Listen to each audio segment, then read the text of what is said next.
This is Hannibal here from thehannibaltv.com with one of my most popular guests, former WWE, WCW, and ECW superstar, ECW world champion, has done it all in professional wrestling, NWA as well. None other than the franchise, Shane Douglas, coming to you from Pittsburgh. How you doing, sir? What's up, my friend? It's sort of a nice day here in Pittsburgh for the franchise. I'm not big on the heat, and we've been having a beautiful week so far. Nice and about 70 degrees, 68 degrees in the afternoons, and nice blue skies. So perfect. Yeah, it's been like that up here in Canada too. It's very rare for October. Yeah, you guys are usually getting cold by now, aren't you? Yes. Oof. Yeah, so it's a welcome change. Now, you were telling me you have a Kiss concert tomorrow night. Yeah, well, insane because they, the concert's Wednesday night. First of all, I first saw Kiss for the first time when I was a lot younger in 1977 at the Pittsburgh Civic Arena, and have seen them. I've never even kept count, multiple times since. Most of the times they've been to Pittsburgh unless I was on the road. This concert, they were supposed to play like a month and a half, 2 months ago, and I was out of town doing a shot that night, couldn't make it. And then they had to reschedule because Paul Stanley tested positive for COVID, which is sort of strange in itself because they're doing like most concerts are. They're called like in a bubble, so they're all doubly vaccinated. Everybody in the tour, nobody interacts from inside or out. Yet both he and Gene later Simmons tested positive, and they rescheduled for tonight. So not to wish bad on them, but I'm glad they got COVID when they did, and coming back. So this will be the last time supposedly, and playing in Pittsburgh. And from what I hear and what I've seen online, the show looks like an incredible show. So looking forward to it. But the odd thing with the COVID testing that the place requires, the venue requires, is within 48 hours of the show. Well, yesterday I spent the morning in panic because I was calling around to all the places that do testing, and they were all saying 3 to 5 day turnaround, which is sort of counterintuitive. But I was able to get one through my doctor and got the test back today, and still positive or negative on the COVID. So Yeah, it's an annoyance for sure, and it's a very expensive annoyance. Just for Kiss, what made you a fan of Kiss? And could you tell us kind of the difference of the concerts that you saw in your younger days to the more recent ones? yeah, well, first of all, the stage show, right? I was a big comic book fan, and of course, that's led me to professional wrestling. And seeing Kiss when I was right at that ripe age of starting to come into music. I wasn't really paying much attention to music before that, although my brother was always playing, Bob Dylan and all that kind of stuff growing up. Uh, my One of my neighbors, we grew up together. He just sadly passed away a couple weeks, month ago or so. Joey Crut. He had two older brothers, and one of them, he had the albums and brought them over. And I remember looking at the album cover, and they looked so crazy with that makeup and everything. It looked like comic book, right? So I was right into that. Then started listening to the music, and as I got older, started going to see them and the show they had. That was the first concert I've been to, but I'd seen concerts on TV and things, and they all seemed pretty boring. Men or women standing around playing their instruments and singing in what appeared to be street clothes, and suddenly here's these comic book like guys on stage. But a funny comment about them, because right around that same time, around 1976, I was spending the weekend at my dad's house. And my dad's an old World War II vet, right? Definitely a different generation. So there's used to be a show on called Night Flight that was doing Kiss every week. They had a different group on it. They were doing Kiss, so it was on around midnight or so.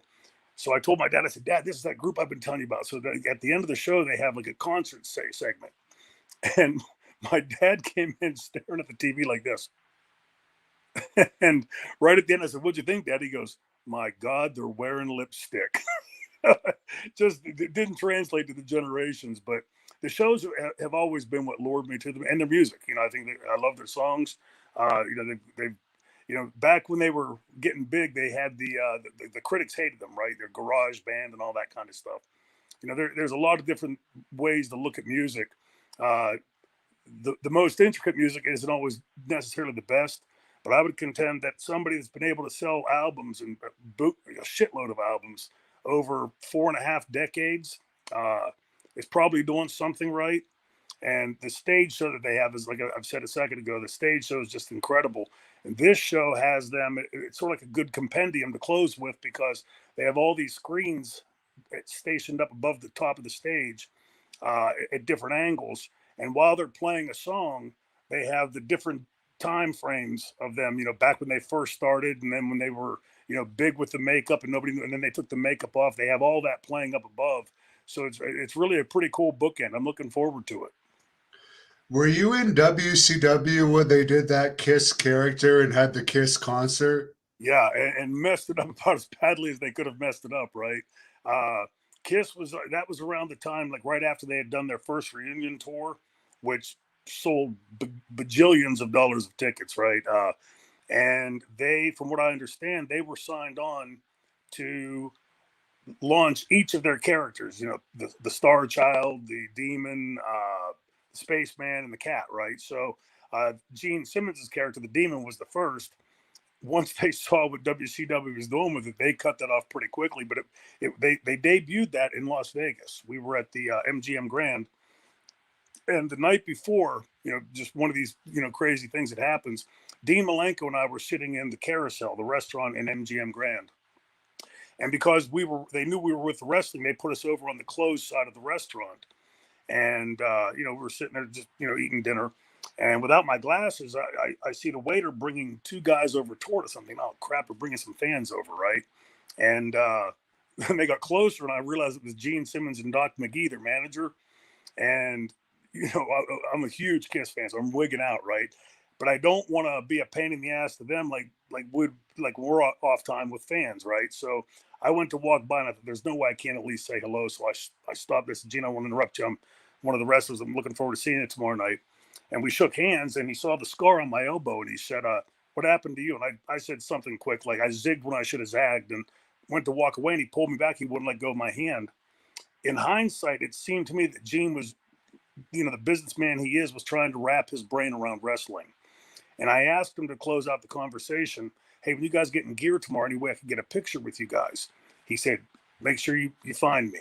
So the next day, Doug Dillinger, who was the head of WCW security, and a bit of pain in the ass, as they came out, he starts pushing people back. And Gene saw me and walked over and smacked him on top of his head and said, let him through. So that's where the picture comes from me. It's me, Perry, Dean, and I think Chris Benoit, with them. And then I got one with him by myself. So pretty cool night. With your booking mind, how would you have done that demon character if you could have done it yourself, also being a fan of Kiss? Well, the Kiss fans are going to draw in, right? You obviously got to put them over. You got to figure out a way to put them over and start getting them into the top tier. They debuted it with Brian, I forget his last name, as the Demon. Shoot, I'm so bad with names anymore. But then they went with Dale Torberg as the Demon, and both pretty good hands. And they just kept beating them and beating them and beating them. And it doesn't take a hardcore fan to know that's not the way to push a character. I would have found a way to try to work them into the top tier, like you're still talking about the time of the Millionaires and the New Blood and all of that, to try to find a way to work them in there between all of that. And but definitely have to push it, and they didn't. They just kept beating the character, and that of course put a quick end to that. There's a fan watching from Austria and wants to know if you have any memories of wrestling in Germany in 1995 with WWE. Oh yeah, a ton of them. I love, first of all, I'm German descent, right? Martin. So I love going to Germany and just sort of walking around in the cities, and you can walk around for hours and hours and hours and just not find your way, never see the same thing twice.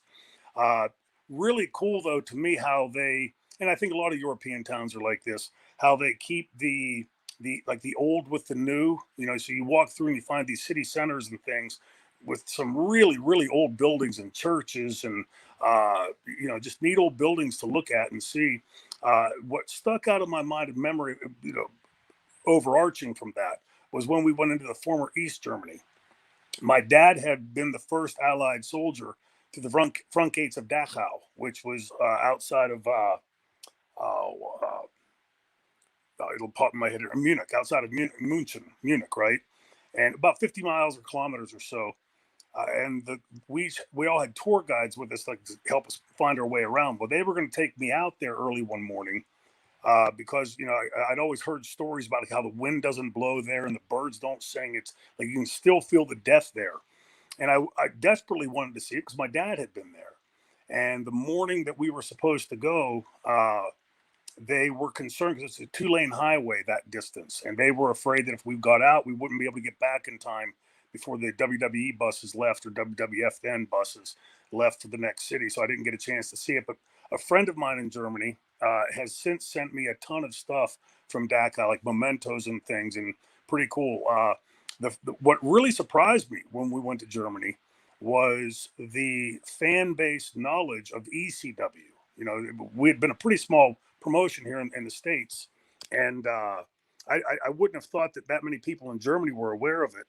And I wrestled Razor Ramon in one of the towns, and the whole place was erupting with signs with franchise logos and welcoming to Deutschland franchise Dean Douglas, and and one of us was a little booby faced about that. There's a fan on here that wants to know if you're going to be in the Dark Side of the Ring XPW episode, since you're still the reigning champion. Yeah, apparently. They had contacted me, and we were supposed to shoot stuff several months ago, like 6 months, 7, 8 months ago. We were all supposed to fly into Philadelphia. They were going to shoot it in Philadelphia. The week of course, the pandemic, you're a little bit familiar with this. It wasn't easy to travel, and they weren't able to get everybody in, so they delayed. They said they postponed and would call back, and never called back. So I will not be in the episode on XPW. Interested to see what tack they have with it.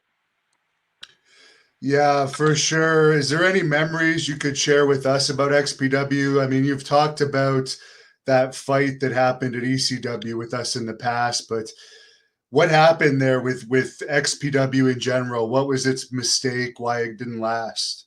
Well, when I came on board to book it, I had told uh, Rod Black, the owner, that it was imperative that we keep the porno stuff separate from that because it was too easy, for the naysayers. What we didn't want to do is sort of muddy up the water and have anybody able to take easy shots at us. And so Cody Michaels and I, who was my assistant booker, insisted that they both be kept separate, and we would run the wrestling side and they would run the other side, and the two wouldn't meet. And we had, I can't remember about how long I was there, maybe 6 months as booker. We ran several shows in Philadelphia, sellouts. We sold out LA, and we had other shows that did very well. None of them did poorly. And there was, I can't remember exactly how I learned of it, but I was sending them run sheets for each episode of TV of what I had on there. And, as you know, with a TV run sheet, there's reasons that segment 1 is segment 1, segment 2 is 2, and 3, and so on. And they started telling me they couldn't make tapes to send to me because the tape decks were broken. And I thought, well, that's sort of odd for a company that makes its money by selling tapes. Then I started paying closer attention, and people contacted me, of course, through the internet, saying, "Hey, your promo didn't make sense." The one episode I remember specifically was I was angled with Justin Incredible, and his promo instigated my promo. In other words, I was responding in my promo to what he had said. Instead, they put my promo in segment 1 and put his later in the show, so it didn't make any sense. I was responding to stuff that he wouldn't say till later, and I was pretty pissed about that because that's an amateurish thing. Except when you're the booker, that gets placed on you.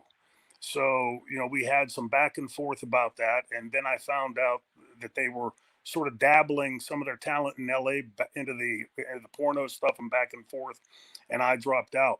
That said, I thought XPW had a very good opportunity to make it, uh, albeit we had to clean some things up. We had to fix some things. We had to move some talent out and bring some other talent in. They had some very good talent there, Chaos and uh, several guys like that. Again, I'm so bad with names anymore, but they had a good skeleton of a solid crew that we could bring other people in, just like Paul did with ECW.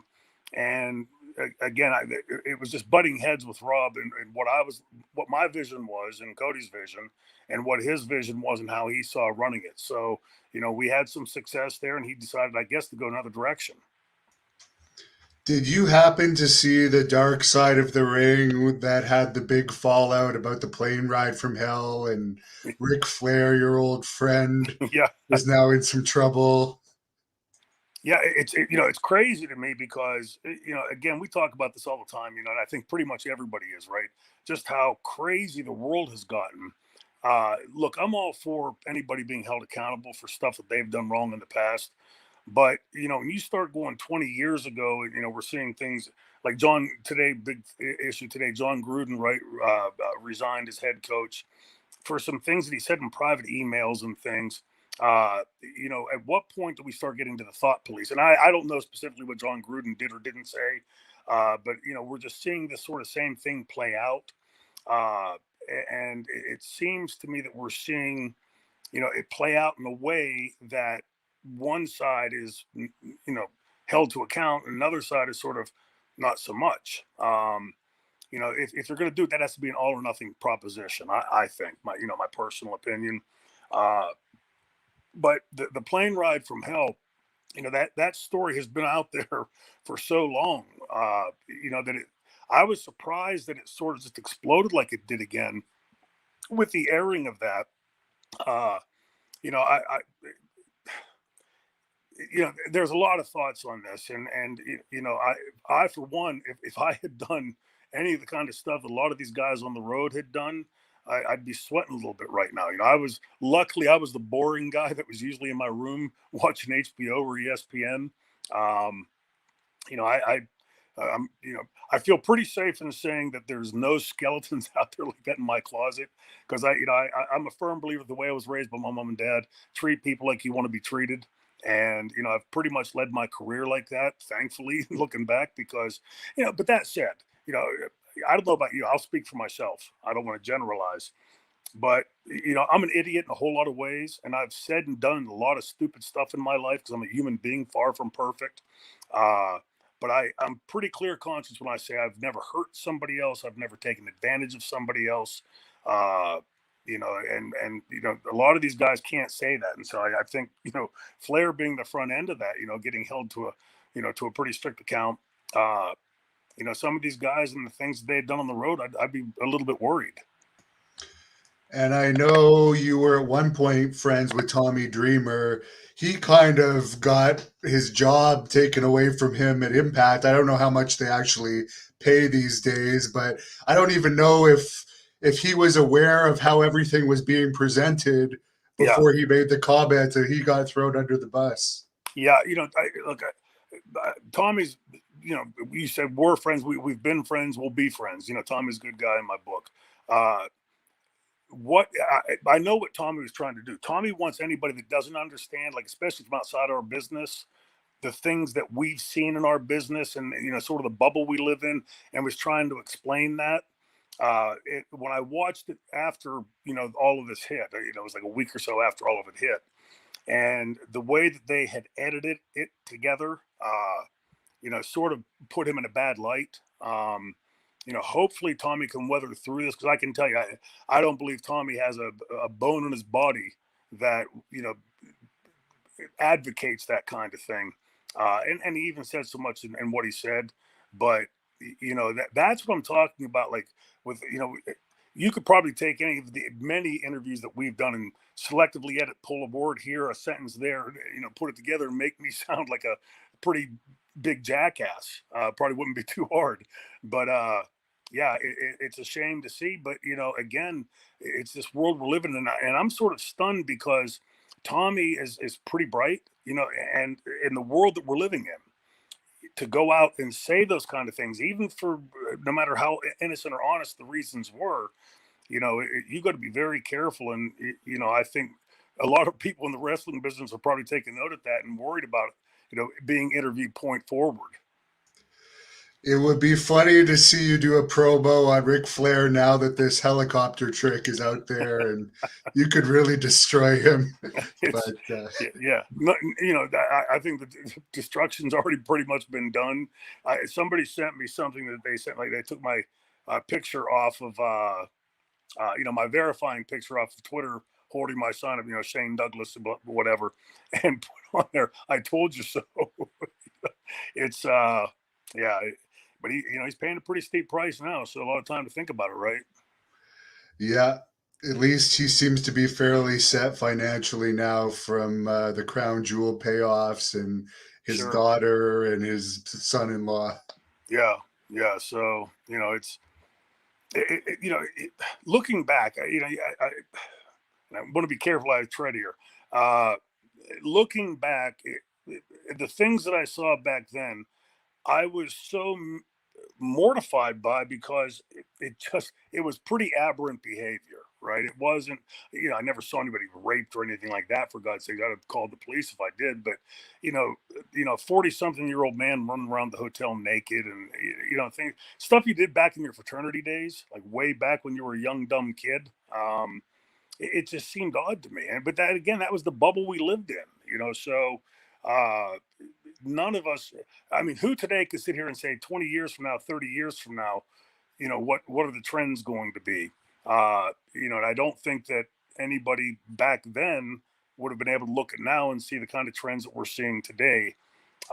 Again, I'm glad I was the boring the boring guy on the road.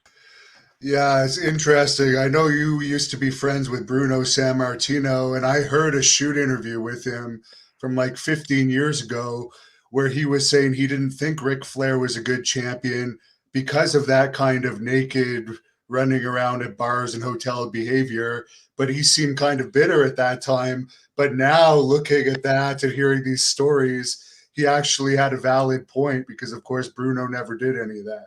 Yeah, again, generational difference, right? Like my dad not willing to accept Kiss because they wore makeup. Um, we all reside in different worlds, and like I try to tell my kids all the time, like, looking at what we're seeing now, uh, who could, again, take a stab at a guess to try to figure 10, 20, 30 years from now where things will be.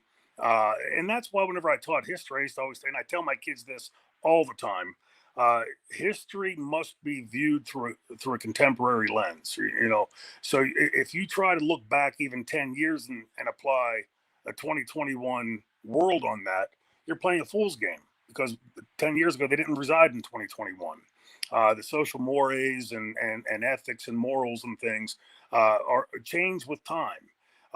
Bruno clearly was from a generation, and having been born in Europe, Italy, and seeing the things that he saw as a very young boy with World War II. Those are the things that compelled him to portray the championship the way he did. And there's a picture that I talk about this all the time. But there's a picture that Bruno had. I'd love to have a copy of it.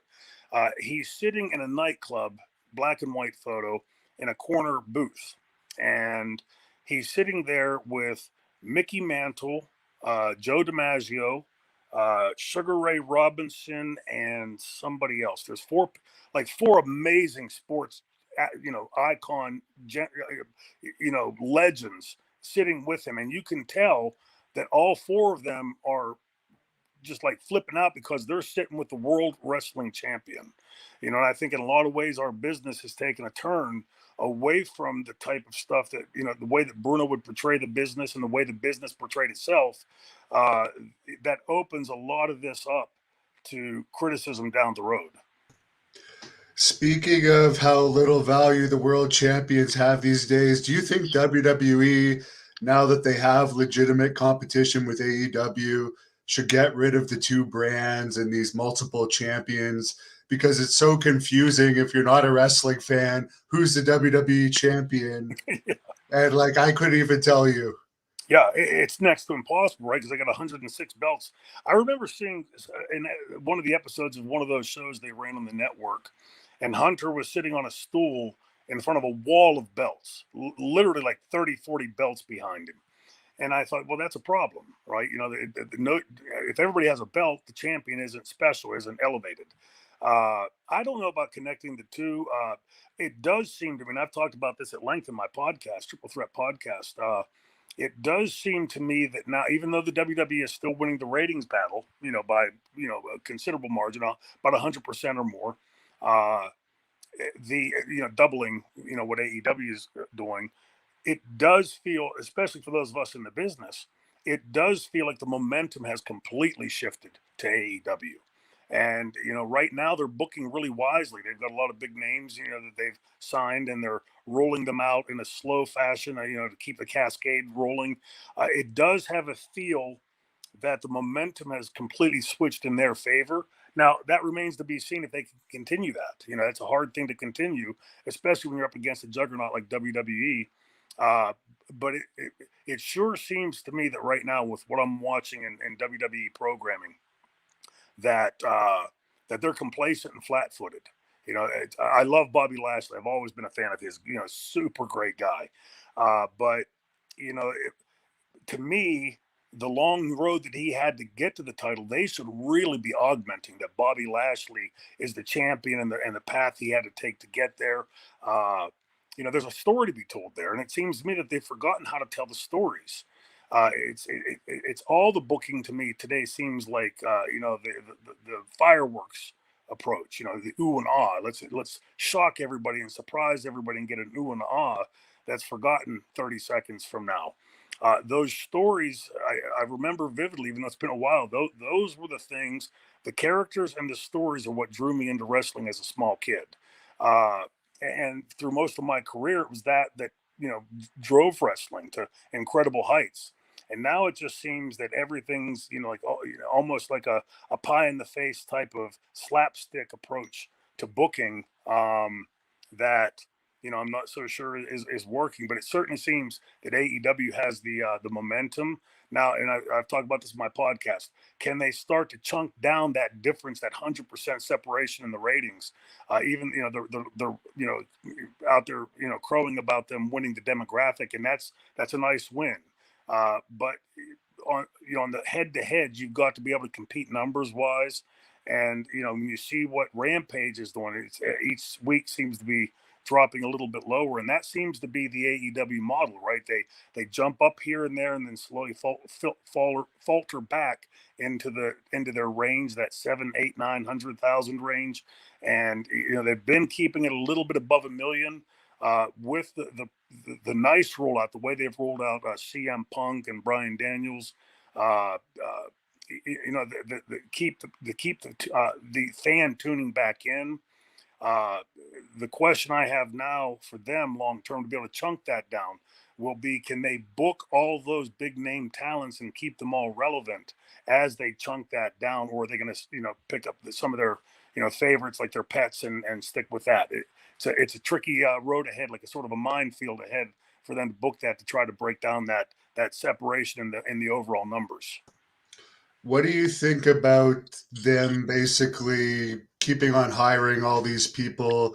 They only have about 3 hours of TV, and it doesn't seem like they've even released a handful of people yet.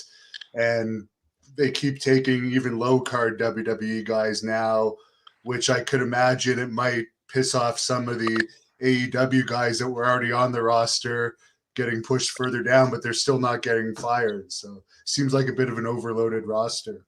Yeah, like you said, with only 3 hours to air each week, how do you make a star out of wrestler A, B, or C? Or keep them elevated, and by paying them the big bucks. I don't care how much money somebody has. Obviously, that's a big boon to have, right? It's a big positive in your corner.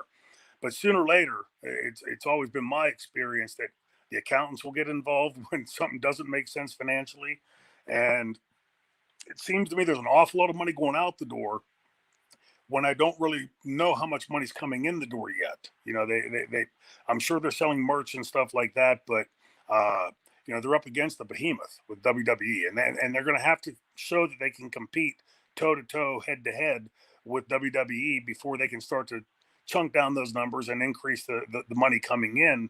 But as of right now, I'd still believe they'd have to be in the red. And last time AEW was in Pittsburgh, I remember it was all over the news. you were backstage. I know you're from Pittsburgh. Yeah.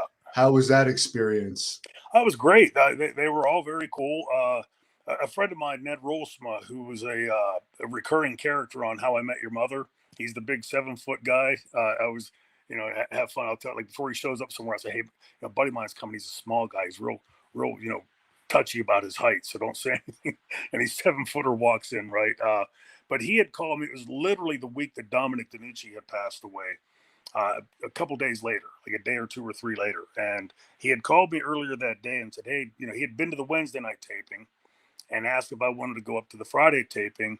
And I first told him no. And then I thought afterwards, if not, I'm just going to sit here and stare at the walls and, be depressed because of Dominic's passing. So I said, what the hell, let's go. Being around the business, it'd be nice change of pace. So we went up. They had, I was really, really impressed with their setup. Class A. I mean, the lights and the sound and all of that. But we sat behind the stage, up in the stands, watching the show to be away from the fans and just be able to focus on what I was watching. And there were, some things that really stuck out at me that can be improved that are, really, basic stuff. But there was an air of excitement in the building that you hadn't sensed in a while. That was nice to see. But afterwards, as we were leaving, somebody pointed out that it was the first time that me, Taz, Tommy, and Jerry had been in the same business building since ECW, and I, started thinking about it. Though it's probably right, and we took a picture, I think, with Jeff Jones, and then suddenly, everybody wanted to get a picture with us, which was sort of cool. But yeah, they were very welcoming. It's always great to see guys like Arn and Taz. I hadn't seen, I'd spoken to him several times, but hadn't seen him in quite a while. And just a whole lot of guys, Jerry Lynn, those type of guys. But they were very welcoming. And again, it was nice to see that kind of excitement in the building. They certainly have, like I said, momentum. The key now for if you look in the past at all the companies that got over that big hill, that big climb, were the companies that showed consistently that they could build on that momentum. And I'm hoping that they can do the same. A rising tide rises all ships, right? And it's good for the business, it's good for the fans, good for the boys. So I hope to see them keep doing that. But again, it's an uphill slog to be able to do that. Now, you mentioned earlier about Bobby Lashley being champion, which I actually thought he was a good person to have as champion too. But for some reason, he didn't have that long a run and they replaced him with Big E. Yeah. What are your Yeah. thoughts on that? Well, again, it just seems to me like the sort of slapdash approach to booking, right? Let's just throw it against the wall and see what sticks. Bobby has, again, I don't want to go into his life story because he has an incredible life story. By having him as a heel, and MVP was great with him to get him into that position. But there's such an incredible story to tell there that I think they really missed out by not doing that. And sort of trying to make him into a character when, just his bio is an amazing bio. Tell that story. That's reality is something that, we hear that all the time, reality TV and everything, right? And find out later that most of it's made up. When you have a guy like Bobby that has the career path that he's had, the long climb up the mountain, but an incredible life story to tell, I think you're being remiss not to tell that. That's what I think fans want to tune into, right? That's why they tune in to all of our podcasts and they watching Dark Side of the Ring. They want to hear these other stories that sort of move away from the character-based stuff that we are in wrestling and show a little bit more of our, of our backsides. And again, Bobby has an incredible story to tell that I think they've really missed out on. It seems to me that not just in their champions, but in their booking, like a month or two ago, Jim Cornette had, gone in. Somebody had sent him one of the run sheets for a TV that was, 20 something pages long. That is where, when you start getting into that kind of minutia, you perform, so you know what we do in this business. Some of that has to be left to us as the artist to keep us interested. If it's all just, okay, Shane, you walk this many steps and stop here on your mark and turn this way and say this line at this point, that's not really that interesting to me. And it's been my experience in the business that when you give the guys and the women, first of all, just to preface, like I say in my podcast all the time, when I say the boys, I'm talking about everybody in the dressing room, the men and the women. But when you give the boys you force them to learn the character by being the character, right? So, like when I talk about the franchise character, he's obviously a fictional person, but I've voiced him out for so many years that I can think like this guy thinks because I've thought him out in my head. If I was in the WWE and that character had been created, and you asked me, how would your character vote in an election? My response would be, well, what do the writers say? Everything would resort back to the writers because this has been created in somebody else's head, put in verbiage form for me to read off a teleprompter. So I don't know the character. I'm just portraying something somebody else has created. And that scene, as I watch their show, whenever I do that, most of the time I get clips sent from my podcast partners because I don't really watch any of the shows, as they air. And when I watch it, it feels to me like what my kids would have been tuning into when they were 5, 8, 10 years old, maybe 12. It doesn't seem like the kind of stuff that would attract people of our generation into watching. Uh, and again, it just seems so controlled and so contrived. That I think they're really missing the boat because with all of those men and women in the dressing room, they're all very talented people, right? I always talk about the wrestlers. We all come out of the schools and we know how to do the body slams and the moves and that kind of thing.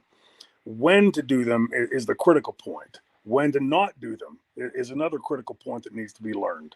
There's a time to speed it up and slow it down. There's a time to stop and glare at the audience. There's a time to engage with somebody in the audience. And if you don't know those things, if it's just all we've spoken it out beforehand and gone out here and regurgitated it, we're not really performing for the crowd. We're performing from rote. And I think that's a big thing in the business that's missing, especially when I watch the WWE. So, they've had that belt from just my point of view. To me, champions, when I was coming up, champions were champions for extended periods. Bruno held it, for 12 years, Bob Backlund for 7. Whenever I was, wrestling on television, was given belts, I was given long runs with those belts. But it seems to me like now every time the wind blows, those belts change hands, and it does nothing to really establish any of their men or women as being really preponderant in the business. And it's become too much of a gimmick. And speaking of people not being interested, apparently in a report from Wrestle Tickets, Raw in San Francisco this week had only 4,031 total fans. Wow. The arena holds 19,500 for concerts, and it was the lowest attended Raw since the return to the road. Wow. Well, if you remember before the pandemic, we were hearing that same kind of thing. They were selling like a third to a quarter of the buildings, and they were trying to pay for a good chunk of it. So is this just a continuation of that? And in that time, AEW has really staked the flag, right? So now there's something that's sort of hip and cool and new out there. We could go on and on about the things that we think are wrong in WWE. But that said, there's always a part of me that holds back with Vince because uh, he knows the business intricately well, right? So is this something that Vince is just doing to, allow them to take on so much salary and taking the guys that he's sloughing off and then turn on the afterburners? I don't know, but that had always been like a thought in the back of my head previously. But this time seems different to me because it seems that the WWE has sort of lost the verve, if that makes sense. Back when I was in WCW competing against WWF, once they had regained the top spot, it was seldom, but there were times that we would have a hell of a taping, and you'd feel good about that taping and feel, okay, we're closing the gap a little bit. And then you'd later that week watch the replay of their show, and it was just phenomenal. And Vince turned on those afterburners. I sense that Vince is losing that afterburner, that he doesn't have that interest anymore, or I've heard somebody say that he lost the eye of the tiger. But the show itself does come off as flat to me whenever I watch it. And I remember one time last year, my youngest son, Caden, liked to go to Dominic's house to watch because he wanted me and Dominic to point out what they were doing right and what they were doing wrong. And uh, Dominic was sitting across the room, and he was sitting sort of between us. And I kept hearing him sort of like chuckle to himself, like under his breath. And I'd look over, and he'd stop, and I'd look over each time he did this. And uh, a segment came on that was sort of like a Piper's Pit type of segment. I don't think it had a name, but they had a woman, a blonde woman, out there interviewing Finn Balor. And when he came out, the woman said to him, like exactly like this: "Well, hello, Finn. How are you today?" And he responded back in kind. And my son chuckled. I said, "Okay, what cares? What's all the chuckles about?" He said his exact words, 14 years old at the time, said, "Dad, I feel like I'm watching a third grade play." Uh, and ever since he said that, when I watch these segments that get sent to me, that sort of echoes in the back of my head, and it does come across that way. Allow the talent to be the talent. They'll make mistakes. Most times, though, they'll find the right way. As a performer and as a wrestler, that nobody wants to go out there and keep repeating bad things, right? If the fans don't like it, we usually change it up pretty quickly. But in the gist of doing that, when you jettison off the stuff that doesn't work, and then you find the stuff that works, and you hone that down into a pretty precise character, that's to me like where the magic of wrestling comes. Look at Steve Austin when he was doing the ringmaster gimmick, taskmaster, ringmaster, something like that. Nothing, you really couldn't sink your teeth into it. It's sort of nondescript, same wrestlers, same abilities, become Stone Cold Steve Austin, and records are broken. That was his doing. That was his input. And I don't think I know that the men and women in that dressing room right now have the same type of ideas floating around in their heads. Some of them may not be very good. Some of them might be great, but you won't know if you're just force feeding them to regurgitate something that some writer who's never had a pair of boots or tights on is telling them to do. Yeah, I know you're friends with Mick Foley, but I heard recently like Mick Foley's son is a writer. We had Ultimate Warrior's ex-wife, but somehow guys like Kevin Sullivan and you are not writers. Yeah. Well, I mean, again, counterintuitive, right? You're pushing the pull. Nothing against any of these people that are writing for them. I'm not, taking shots at any of them. But if I said to you today, okay, I want you to sit down and write a screenplay for me, it's going to win an Academy Award. Okay, I don't know. Maybe you are a good writer, but if you ask me to do that, you might as well ask me to grow wings and fly. Uh, when you have how many people in this business that have drawn money consistently over the long haul, and know how to do it, what's the first question you get asked by any young wrestler? What advice could you give me? Right. Well, back in the dressing rooms that I came up in, that advice was flowing every day and every night in the dressing room, in the ring, in the cars driving to the next place, by guys who would all be future Hall of Famers and legends and icons. So it was like a PhD level learning of professional wrestling by the guys that had done it. Well, we've all been sort of pushed out the door, and now you have a whole lot of people writing for stuff that they've never written before. They may be great writers. They may be able to write a screenplay that gets an Oscar. I don't know. But to say professional wrestling, that is really, it's not a sport. It's not an entertainment. It resides someplace in between. And if you don't understand those nuances and know what will pop a crowd, what will piss a crowd off, what will, make a crowd lose their mind and go crazy. If you've never done that and not really sure how to do it, you're just sort of writing stuff that you think in your mind might or might not work, and most times not going to. There's a fan on here that's given me a $5 tip, and he says AEW is growing in popularity. Do you see any real star power in the AEW company? We see great athletes, but in his opinion, he doesn't see any characters or guys who are really over. Well, that again, what I'm saying right now about the WWE, also holds true for them. I thought they really missed it when during the this whole pandemic craziness, when they had to have the empty arena matches. That was a perfect time for them to reintroduce their brand. They've never explained, at least understand. I'm speaking from a point that I watch stuff afterwards. I don't watch the shows as they air.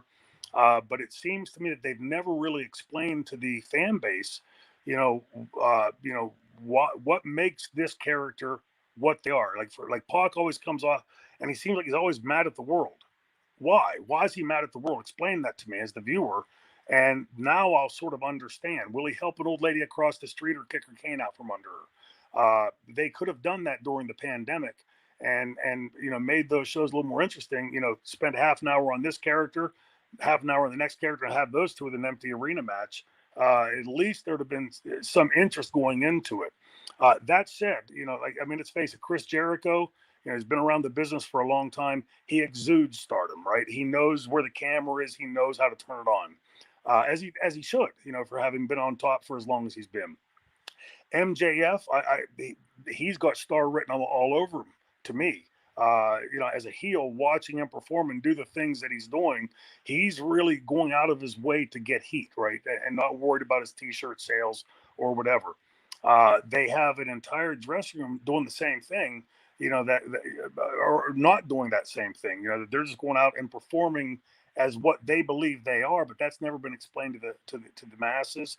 And right now the AEW, even though it's coming up on is it 2 years yet, or we're right around? Because I know it was It October just 19. happened. They actually just had the 2 year anniversary, and the rating was significantly lower than its debut rating. I'd have to look it up, but I think it was a 0.36, and their debut rating was a 0.66. Wow. Yeah. Well, that when they debuted 2 years ago, if you recall, that initial week out of the gate, they did like 1.4 million viewers, which was astounding, for a startup. But the next week it dropped to 700,000. About half of the audience dropped out, and it's my belief that that was because they had all that time building up to the launch. They were saying that this was going to be like the wrestling you remembered, not going to be the stuff that you don't like and whatever else. I think a lot of fans tuned in and said, "Well, it sort of looks the same as everything else I've been watching," and tuned back out.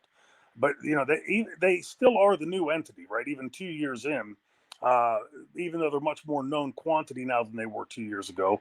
But they still have the opportunity to start telling those stories on that dressing room filled with talent. Uh, create those characters and push them. And now give them storylines that to suck into. To dig their teeth into. Again, I see MJF doing that. Jericho, again, does it incredibly well. But, the few times that I've watched the show, it seems to me that there's a whole lot of people on there that I don't know and don't get to understand why their character is what it is. Tell the audience that. The audience, it's like when you're reading a book, right? The main characters in the first few pages of the book are usually laid out in detail so that as you go on reading further into the book, you can add things, take things away, swerve stuff in there, but you have to understand the characters in order to be able to dig into the book. And they are still doing pretty impressive houses, that 19,000 or whatever in New York. I don't think anyone did a house like that since the 90s in WCW. It does help when your father's worth 14 billion, Yeah, but still, it is impressive. very much so. If you remember, NXT was doing these kind of numbers. 4 or 5 years ago. Selling out some of the big buildings are coming real close. Um, Again, they have a lot of assets to build on, not the least of which is the 14 billion. From old dad. But again, it's my experience that having known a handful of billionaires and worked for them, over my time in wrestling, sooner or later, look at WCW and Time Warner, right? I mean, it was, I think the week they got sold did like a 4.6 or a 5.6, something like that. Uh, just astounding, uh, and yet still sold. Uh, Sooner or later when those numbers crunchers come in, the CPAs, and they start looking at something and they say, well, this isn't making enough or it's not making anything yet. Uh, That's what I'm curious about to see with AEW is, they've got a good hold, right? They've launched, they've got a good hold on the audience, and the momentum seemingly gone their way. But if they continue to not explain those characters and keep relying on, okay, well, guess who big name we're bringing in next week and the week after that and the week after that, we talked about a few seconds ago. How do you then push them? You can only showcase so many talents in a 2 hour or a 1 hour shot.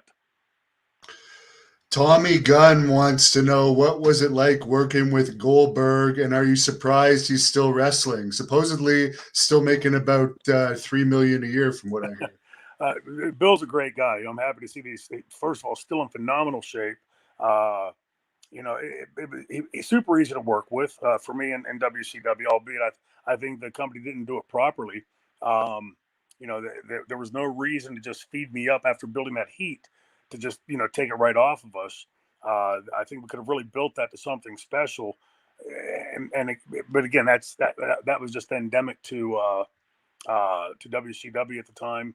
Uh, it's by putting him in there. Look, Bill's not a 60-minute guy, right? Never going to be. Same with Lesnar and some of the others. They're attractions. Showcase them with their strengths as opposed to putting them like a turtle on their back in something they shouldn't be doing. And Bill still being in the shape that he's in and being able to go, if you showcase him in that short explosive type way, the same as they do with Brock Lesnar, you can keep him protected. Not protect is part of the wrong word. You can keep him elevated, but when you start making somebody who never was a 60-minute guy start to have to put in some time in a place like Saudi Arabia that's 900 degrees, you're probably going to be disappointed at the outcome. You know, when I see Bill and like how he sort of transcends like from the generations, it's reminiscent to me of what I saw in wrestling coming up. There was, like I said before, there were so many guys in that dressing room. It didn't matter who you were working with. They all had 20, 30 years experience and could sure as hell teach you a thing or two. And now with that being sanitized out, these guys and women, they're all in the ring with their peers. So it's pretty difficult to learn from your peers. Mick Foley and I both trained under Dominic. Both became pretty, big names in the business and drew some money. But if Mick and I had gone on the road all those years ago together and only ever wrestled each other, what could I have taught him? What could he have taught me? But by being in the ring with all the other guys that we did and learning over those years, that's where we started to then master the craft. And today, if what I'm hearing is accurate, a lot of the guys won't take that input, don't care to get it from the guys that have been around, and just want to go out and do their thing. They're limiting themselves by doing that. Have you seen Rick Steiner's son? I believe his name is Braun Breaker or something. What do you think of him? I know he's still very green, and also them giving him that kind of silly name instead of capitalizing on the Steiner last name. Yeah, well, now we start to get into like trademark law, right? And I can understand that, them wanting to be able to have something that they can control and be theirs. But when you come into the business with an uncle and a father who were pretty big household names in the business, everybody in the building knows who it is, right? So you can call them Tiddlywinks if you want, but everybody knows it's the Steiner. Uh, he certainly looks the part. I haven't seen any of his matches yet. I've heard different things. Uh, what I've heard is that he seems a lot more to wrestle like Scotty than Rick. Again, just going off what I'd heard. But I would say with that pedigree, he certainly has a shot. I just, again, I understand the trademark part of it, but if you come in and your dad's name's Bruno Sammartino, to call you Joe Blow seems to me to be spitting in the wind, and you know, just all over the trademark stuff. It's confusing. It's you take for the fans that may not know who he is. You sort of take all that rub away from having had that pedigree, and it's I guess it's one where I can say both sides of the fence. But me personally, I would have gone with Steiner. It's such a household name in wrestling. He looks a lot like Rick Steiner too, so Yeah, it's yeah, kind of some, obvious. yeah, yeah. Certainly looks like a Steiner, doesn't he? John Falsetta wants to know if you ever got your money from Paul Heyman and if you and Francine are cool now. I know you and Francine are cool now and do appearances. Yeah, yeah. No, I've never got my money from Paul. Uh, but again, it's been so long ago that to me, it's like again the yin and yang, right? So had it not been for ECW and not been given all the opportunities that I was in ECW, you know, getting to be the mouthpiece for a pretty incredibly talented dressing room that I think really made my career. I had a lot of career before that, and I've had a lot of career after that. But it's the ECW stuff that the fans remember. I give Paul credit for that and thank him for that. But no, I'd never gotten the money. As far as me and Francine, yeah, we're great. We're making an appearance in Tennessee, I think, next month sometime. We text probably, you know, 8, 10 times a day about different things. Uh, she's got a beautiful family. Her mother lives with her and her husband, and that it's like the perfect world for all things for Francine, right? Franny always wanted to be a mother. She has 2 beautiful kids. She's a great husband, and her mother living with her. Things are pretty good in Francine's world, and I'm happy for her. We go out, and when we do make our appearances, uh, it's like the magic is still there. The fans still want to see that, and it's fun for us to replay some of that stuff. But it's and that all emanates from ECW. So I can't whitewash that out, and wish I'd get my money from Paul. But if not for Paul and ECW, would I have had the career that I've had? He certainly could afford to pay you now if he wanted to. And last question I'll ask today is sadly, since the last time I spoke with you, your trainer and close friend Dominic DeNucci passed away, WWE Hall of Famer. Yeah. Any thoughts on that? He did live, I believe, to be almost 90. Yeah, it sounds sort of crazy to say it this way, but I was stunned when I got that phone call. Dominic had always said, you know, he's going to make 105 before he leaves, right?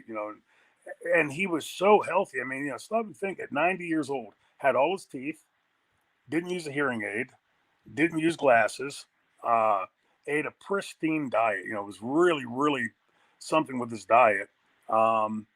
His body was banged up, obviously from wrestling, and he was almost 90 years old. But he was an incredibly healthy and vigorous 89 years old. He hadn't been feeling well for a few days. Uh, I have no doubt the pandemic really hurt Dominic because Dominic's a people person, had to be around people. And if you ever saw him around people, you understand what I'm talking about. He just like a flower to sun. And he hadn't been feeling well for a couple of days.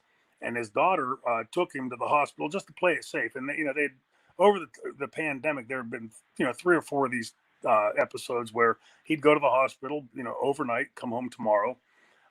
When they got him to the hospital, when you ask Dominic how he felt, he'd usually give you a number. I feel 100%, or I feel 95%.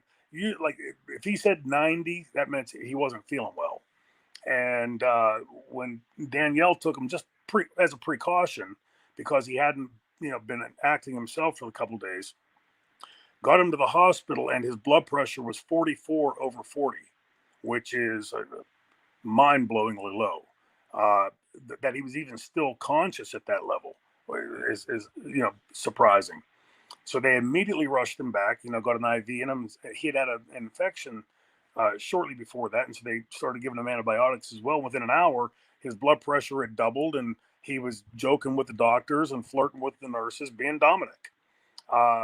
His daughter went home fully expecting to pick him up the next day, and she got home 15, 20 minutes after getting home, got the phone call that he was gone. Cody Michaels had called me, and ironically, his mother had broken her hip and had surgery that same day. So he had called me earlier and said she was she was in recovery and she was doing well. He said, "Hey, here comes the doctor now. Let me call you back." And maybe 30 minutes later, he called back. I was making dinner, and my hands and stuff were in food, so I couldn't answer the phone immediately. And he called like right back 2 more times, like, which isn't like him. So I started thinking, oh my God, something happened to his mother. So I called him back and I said, Mark, what's up? Is your mom okay? He said, like, stammered for saying, he said, what? Said, Dominic's gone. And when he said, it sounds stupid now, but I said, what do you mean gone? Gone where? Like, did he? Like, I'm thinking, like, it sounds to me like he's left home and they can't find him. And he said, no, he's gone. And when it sunk into me, I mean, I literally, the room spun on me. I felt like I was drunk. It just didn't settle in, and it probably didn't for several weeks. I just kept expecting I can go out to Dominic's tomorrow and see him because he'd always been there. But I'm happy. Whatever it was, he didn't suffer. Like, whatever happened quickly, and I'm happy for him because he deserved that. Dominic was an incredible guy. Really did, gave me my entire career. And was always there as a sounding board. Like, if there was something you weren't sure about or whatever, could always call him. And, we were still making appearances. So I'd take him with me on the road and had taken him to Australia with me a couple of years ago. Just really amazing. But I can tell you this, that the world, when people like Dominic die, the world grows a little bit dimmer because he was just good people. What the world needs more of. Well, it's been a pleasure talking to you again. There's been hundreds of questions. We maybe did 15% of them. So we'll have to have you back again sometime. But is there anything you would like to plug before you leave here? Of course, you have the Triple Threat podcast with John and Chad. Yeah, John and Chad. And I have got a second podcast called Franchised with Brian Resner. We try to find the time to. First of all, I apologize to your viewers and to my podcast followers. I had been out of commission for about a month. This is the first week my voice has really been back. I literally had like a whisper of a voice. I had gotten that summer cold and it settled into my throat. So even now it's a little bit raspy, but it's nice to just be able to talk again. What a cruel thing to take the franchise's voice from him, right? For me, I guess just a little bit of it, like outside of the business, just, with the world as crazy as it is and people at each other's throats the way they are, we need to find each other ways to love each other and care for each other more than all this attacking and destruction that we're seeing going on. And I say that as a father of 2 kids that I don't want to see living in that kind of a world. My mom and dad used to tell me, if you can't find something nice to say, don't say anything. Right. It's funny for the franchise. Right. But as Troy Martin, I've tried to live my life that way. And, I've found it's worked in my favor far more than it hasn't. So, hopefully we'll see this cloud lift over top of everybody and find the reasons that we are more alike than we are different. And, that's my little soapbox segment, I guess. Yeah, that's a far cry from your ECW and XPW promos. Yeah, which that guy was built to be despicable, right? The franchise is supposed to be the guy you hate. Yes, which I'd love to see more wrestlers with heat, but I won't get into that. Thank you very much for joining us. And he is the Franchise SD on Twitter. You can look him up. Easy to find online. I'll let you close this off however you want. Thank you. Hey, appreciate you having me on again. Always great to talk to you and your fans. It's one of the best places to find information in wrestling, right? Hannibal TV has been the cutting edge. Tune in next all time to always find out what Hannibal's up to. Appreciate you guys watching. Appreciate the questions and everybody tuning in. Be safe, everybody. Thank you for watching the Hannibal TV. Please like this video if you enjoyed it and click the subscribe button to not miss any of our latest shoot interviews.